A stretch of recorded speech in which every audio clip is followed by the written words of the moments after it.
Sveiki, mielieji!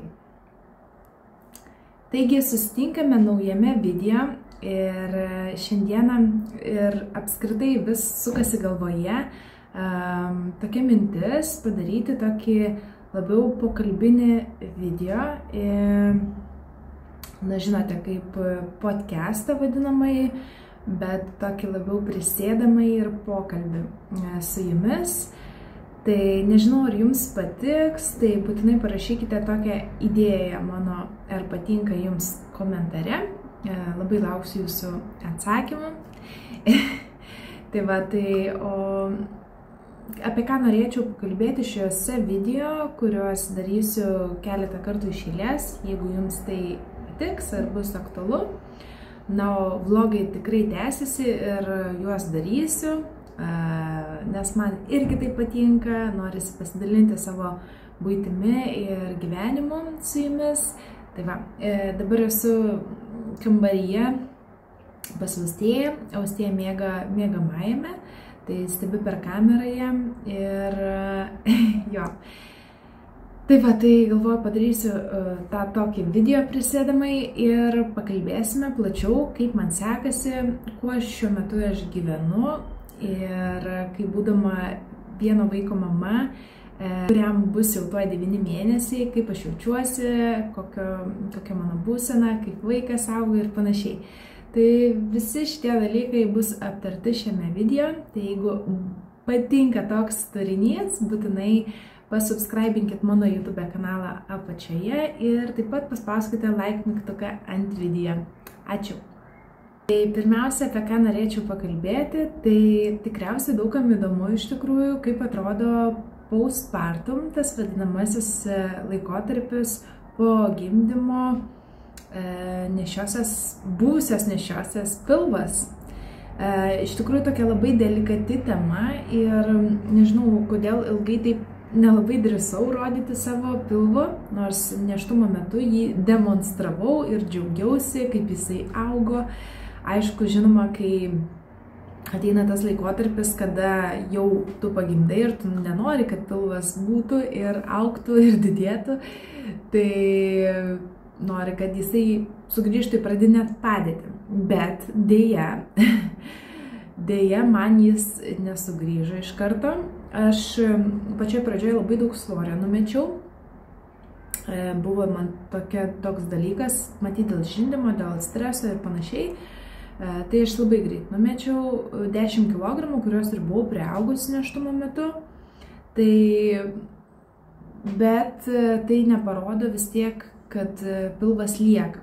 Tai va, tai pilvas liko ir dar visis yra išpumpęs toksai biškį daugiau. Dabar dar iš viso prieš mėnesinės, tai dar labiau papumtelėjęs.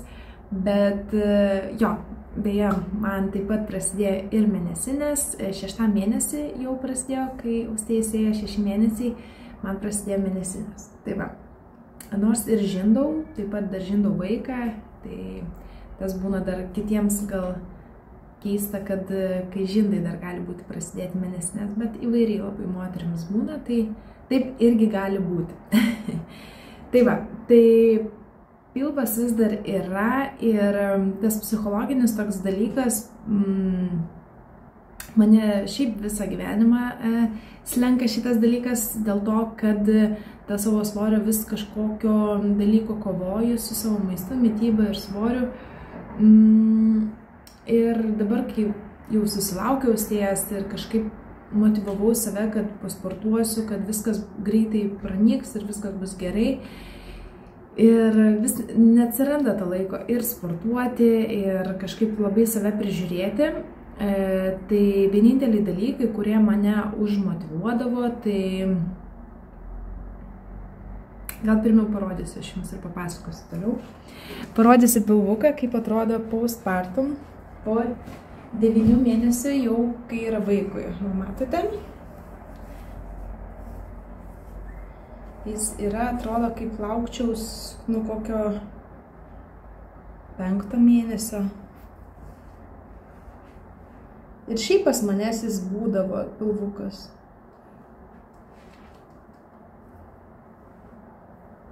Pas manęs dar buvo ta tokia linija, gaila, kad prieš tai neparodžiau. Pas manęs buvo prasiskyrę raumenis, bet jie sugijo iki kokio 5 mėnesio, gal laikėsi 4. Sugijo, dar šiek tiek labai tokia nežymi matosi, bet nedaug. Šiek tiek gavau strijų, bet labai nedaug. Stengiausi prižiūrėti pilvą, tai tik keletas strijų atsirado. Kaip ir sakau, toksai kažkoks keistas jausmas yra, kaip ir stengiasi, bandai kažką, bet vis atsimuši į sieną, nes nei pavalgyti kažkaip sugebi sveikai ir vis tiek pasieki tuos maisto produktus, kurie yra nesveiki ir dažniausiai greitai papildantis savo organizmą.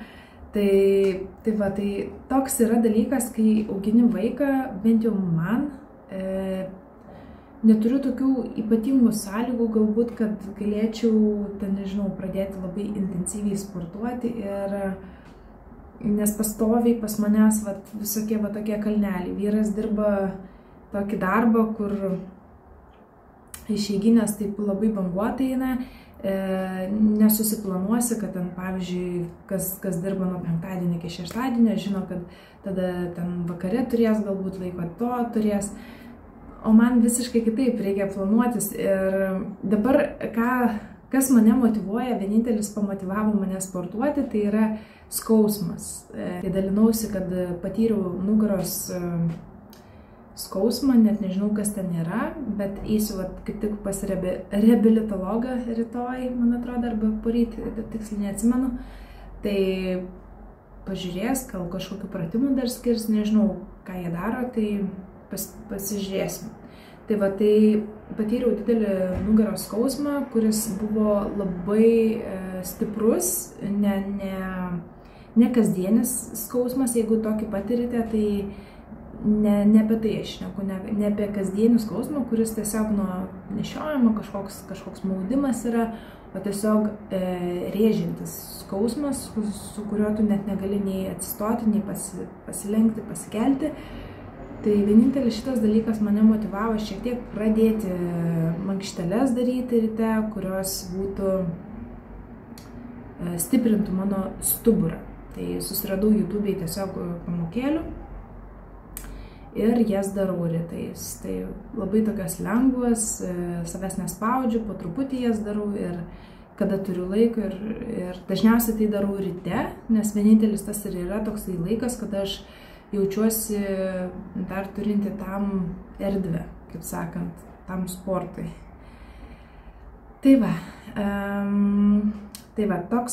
Tokia situacija yra postpartum pilvu ir taip jau yra tokia situacija ir kažkaip tas socialinis toksai spaudimas, kokia moteris turėtų būti, jis yra ganėtinai žiaurus, sakyčiau, kad moteris turi jau pagimdžiusi atrodyti gražiai, prisilaikiusi, ir sveikai valgyti, ir sportuoti. Tas toksai kultas, toksai, nežinau, kažkoks, ypač Instagrame. Labai nepatiko vienos influencerės irgi pasisakymas jos, kai jinai reklamavo vieną dalyką, jau žinomos tokios influencerės moters, žinomos Lietuvoje, kad jinai kažką reklamavo ir jinai jau sako, jau man nebesimato pilvo, jau pagimdymo visiškai nėra, o jinai buvo po 2 gal mėnesių pagimdžius leliuką. Jinai šiaip smulkesnio yra sudėjimo, bet nenoriu sakyti, kas čia, ir nenoriu tikrai veltis į kažką. Tiesiog labai žeidžia galbūt tokie dalykai ir mane pačią galbūt taip palietė, kad aš pradėjau save lyginti, kodėl man taip nėra. Tai gerai, kad aš esu šiek tiek tokia sąmoningesnė ir suprantu, iš kur mano tos mintis ateina ir pavydas ir panašiai, bet moterims, kurios galbūt gyvena tokiam paprastam gyvenime, tai iš viso žlugdytų jas, tai ką joms daryti. Tai aš dar šiek tiek mąstau, dėl ko aš tai pagalvoju ir ką man reikia daryti, dėl to, kad aš dėl to pavydo. Tai gal pasportuoti, gal kažką pajudėti šiek tiek, gal dar kažką.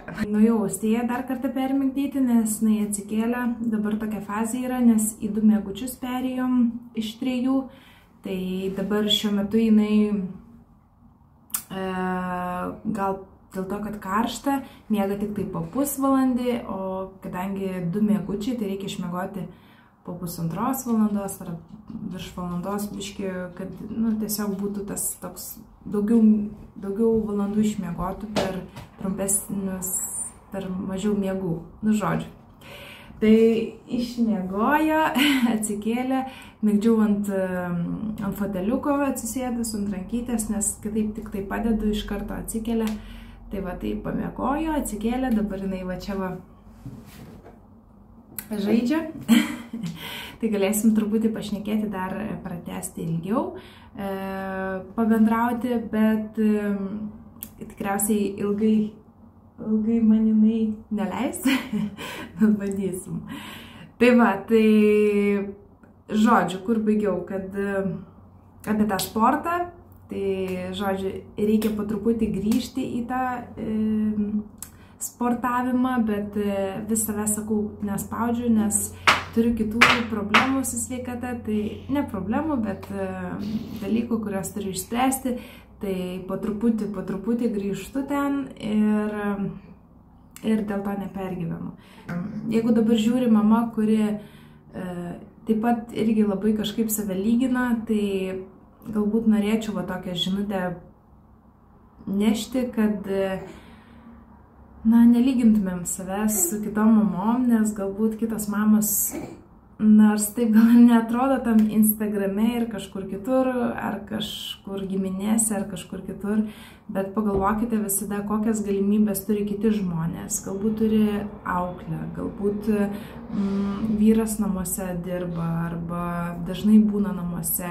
Ir tos pagalbos tas moteris daugiau sulaukia ir galbūt daugiau laiko turi savo ir gali skirti ir sportui, ir mitybai, ir visam kitam, ar ne? Tai kažkaip neįsidėti save į tokią aukos irgi poziciją, galbūt norėčiau, kad oi kaip čia aš nesugebu ar kažko nepadarau, man nepavyksta ir čia kaip man sunku. Ne, aš tikrai ir noriu ir sportuoti, ir judėti, ir judėjimas yra labai svarbus šiaip žmogui ir aš labai gerai tą suprantu. Ir tikrai, kai tik bus galimybė sportuoti ir kada judėti galėsiu daugiau, tai tą ir darysiu. Manau, kad tas pavyzdys mano kaip mamos yra labai svarbus mano vaikui. Tai va.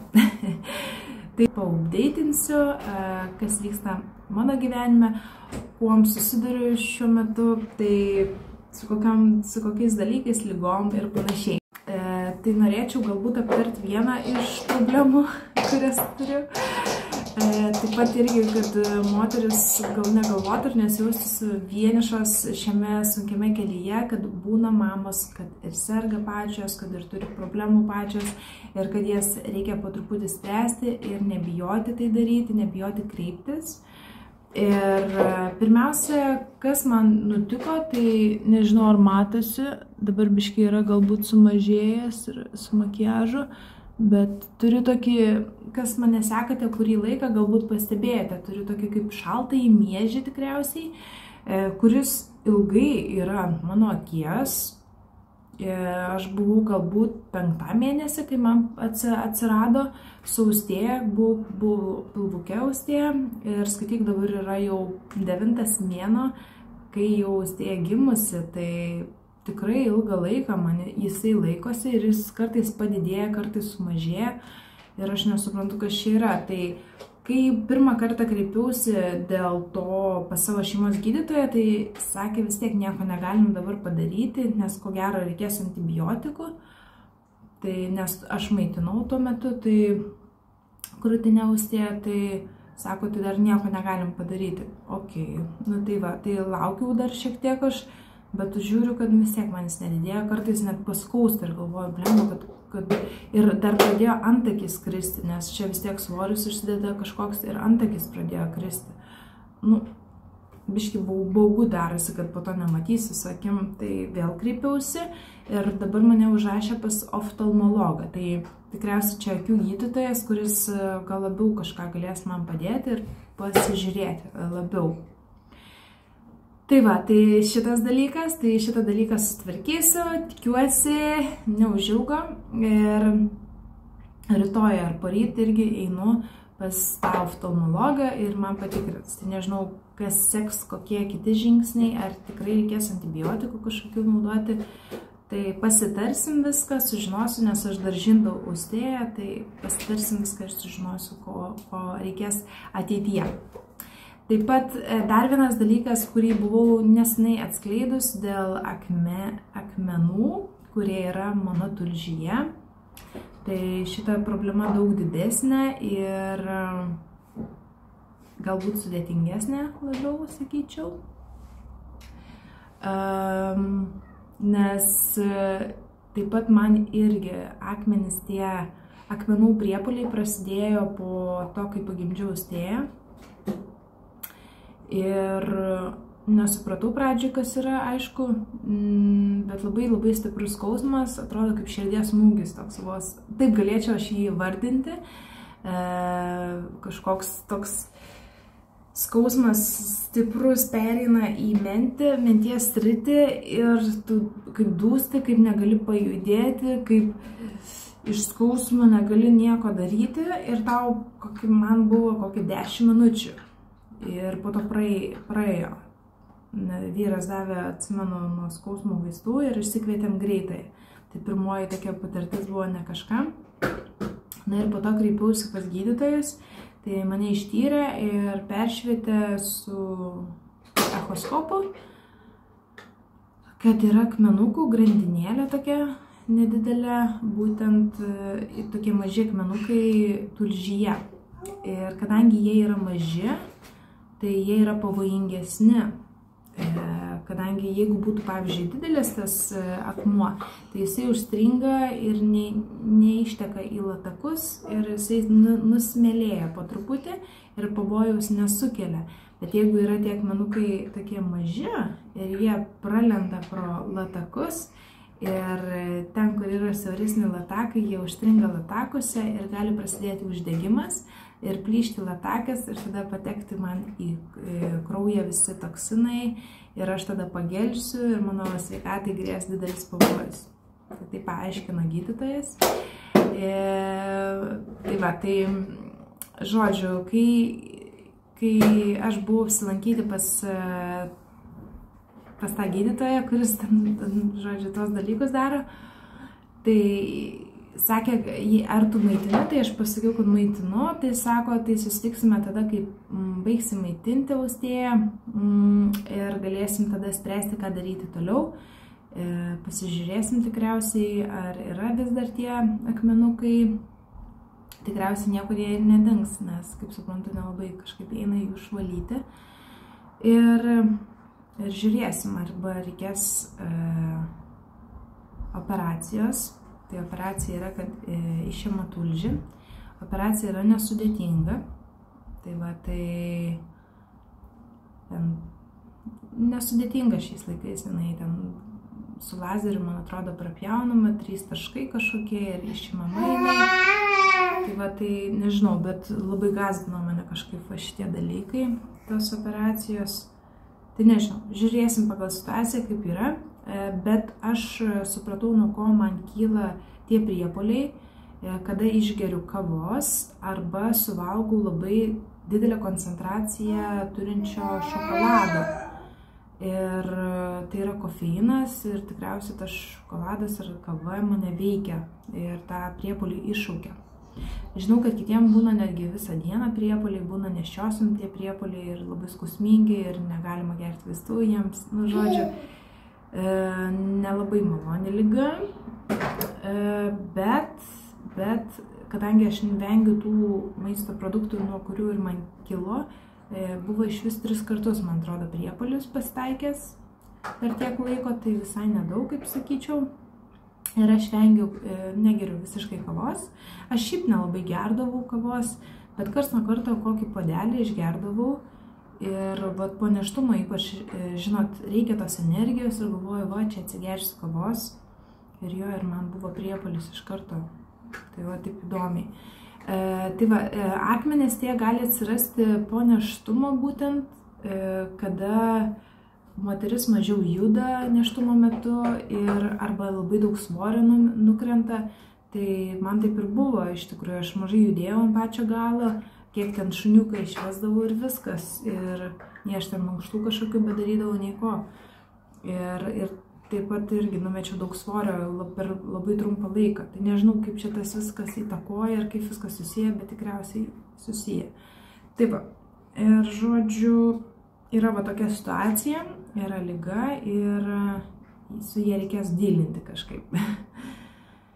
Tai va, o be viso šito dar turėjau ir nugaros skausmus, kuriais dabar stengiuosi palaipsniui dorotis.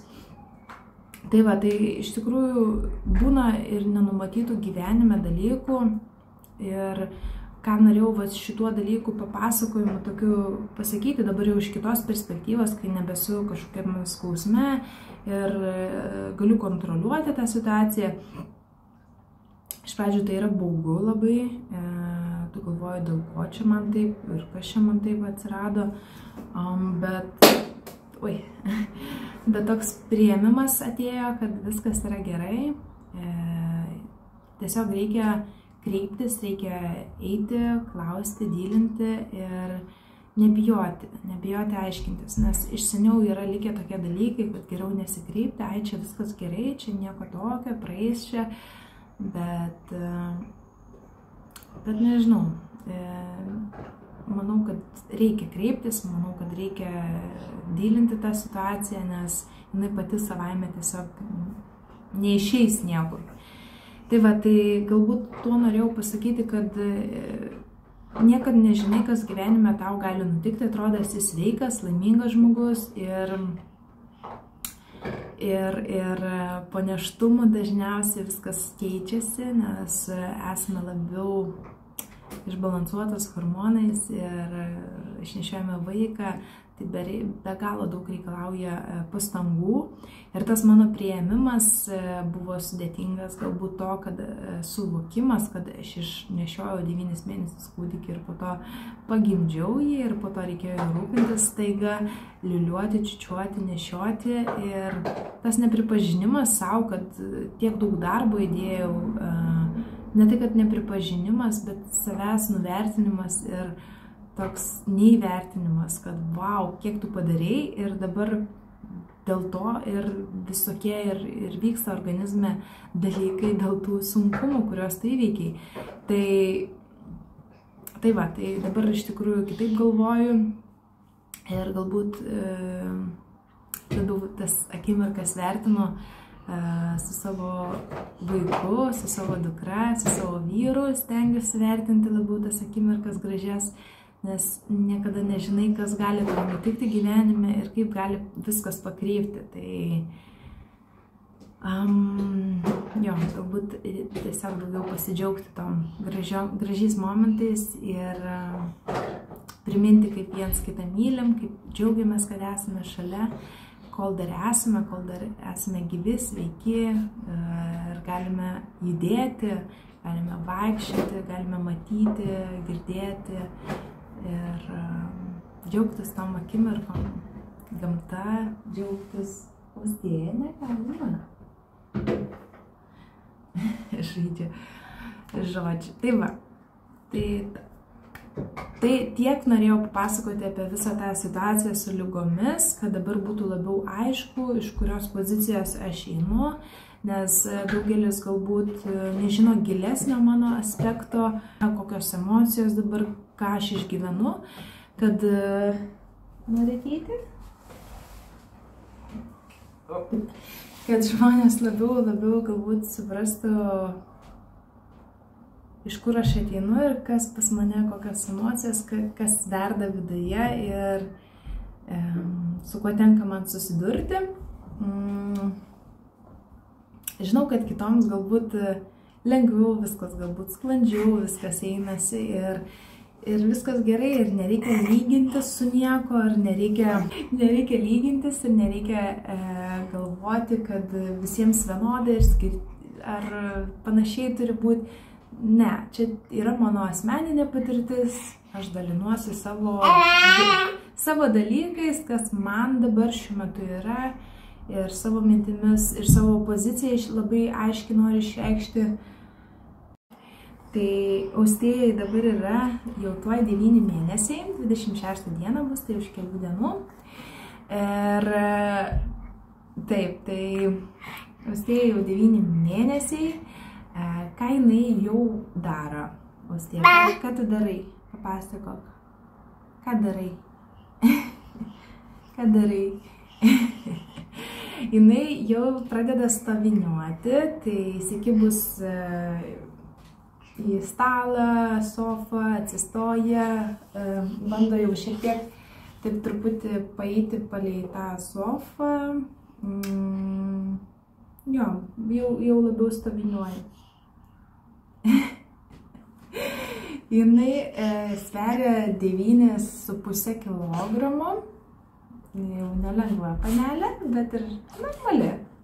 Toks geras svoris, man atrodo. Įprastas svoris.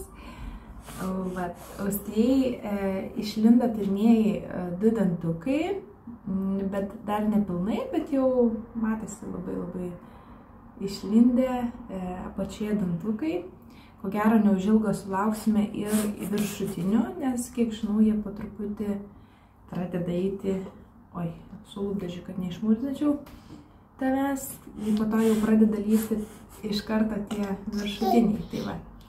Tai žodžiu, dantukai, plaukučiai auga, jinai pati auga, visa tokia padidėjus, jau putlutė darosi tokia jau stipri, labai suspaudžia jau stipriai viską, jau pradeda su tais pirščiukais 2 paimti daiktus, tokius smulkius nuo žemės jau gali paimti, labai gerai mato jau.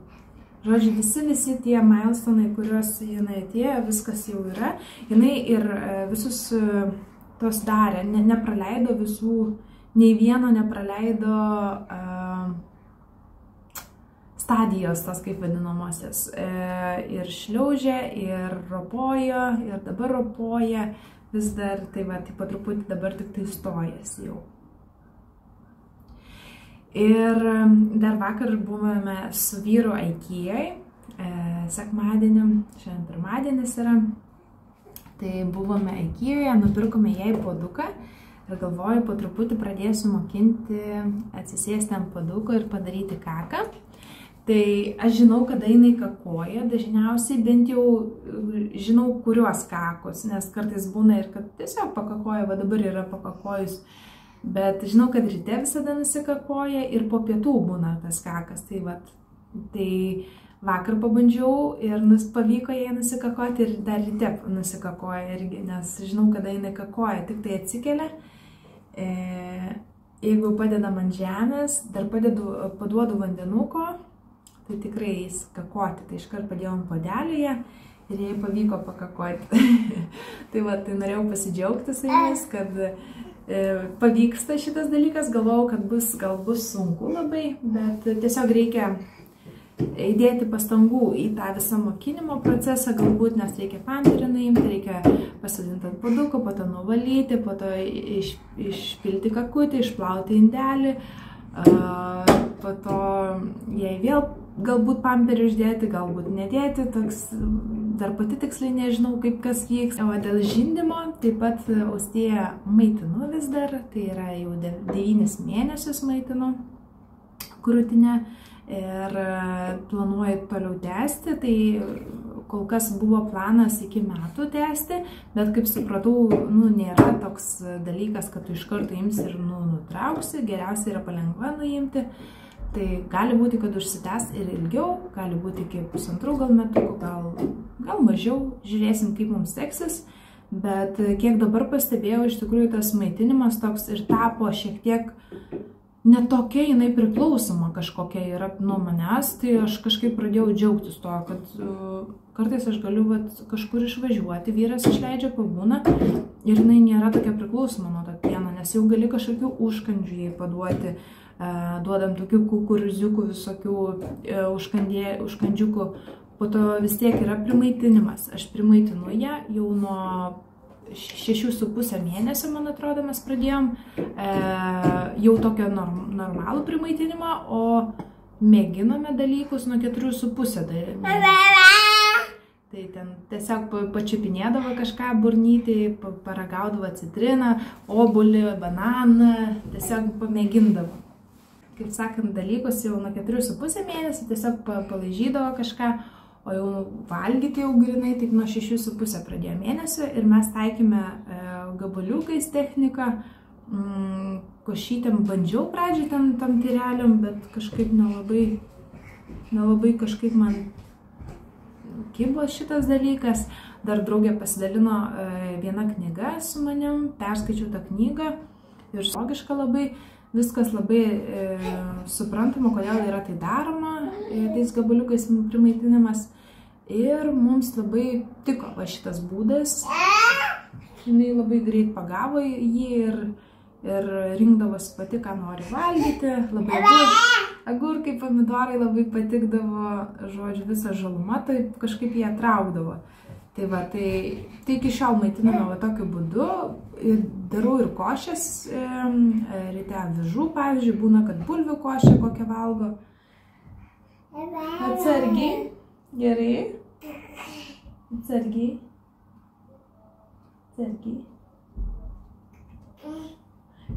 Būna ir bulvių košės, kad valgo, bet valgo viską pati rankomis.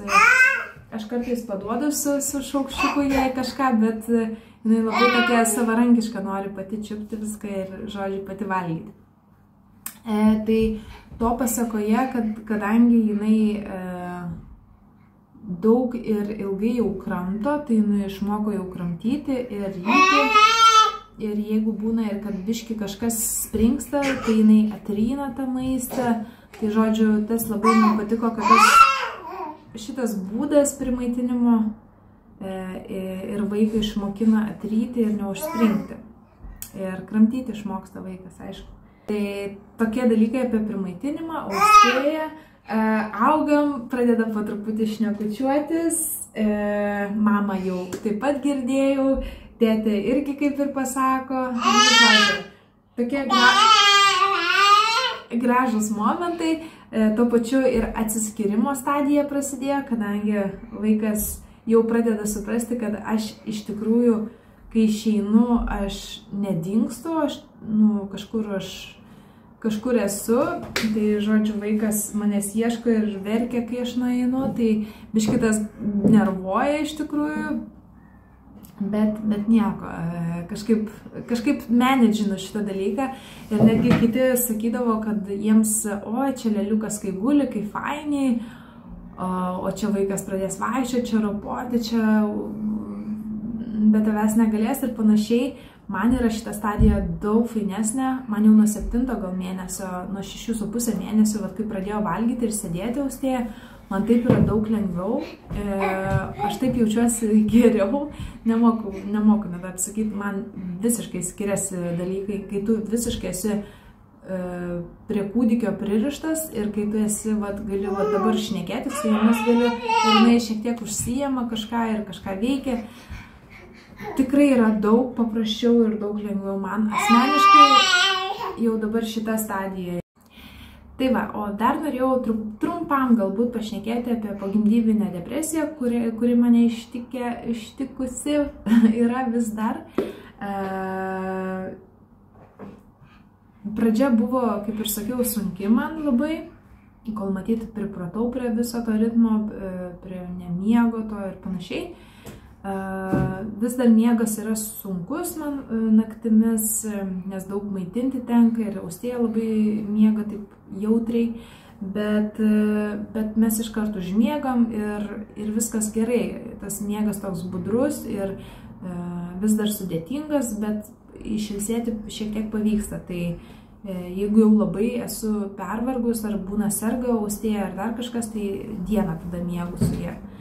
Tai va, bet kaip ir sakiau, ta pogimdyvinė depresija kaip ir dar yra.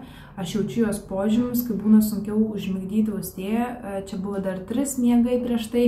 Tai vakarinį miegą iš vis sudėtinga būdavo užmigdyti, nes labai karšta šiom dienom, visą savaitę buvo karšta. Tai žodžiu, labai sunku buvo užmigdyti ir aš labai kažkaip pergyvenu dėl to užmigdymo, kad man reikia, kad jinai miegotų, kad išsimiegotų vaikas ir aš labai pergyvenu šitą dalyką ir tada stresuoju ir net šaukti pradėjau ant jos, kodėl tu nemiegi ir vis dar jaučiu, kad turiu tą tokį nevaldomą pyktį ir pas psichologę šiaip buvau jau ganėtinai senai, nes vasarojom, buvom ir išvykę nemažai, šiuose leidome laiką pas močiutę, kas labai ir faina buvo, bet ir tuo pačiu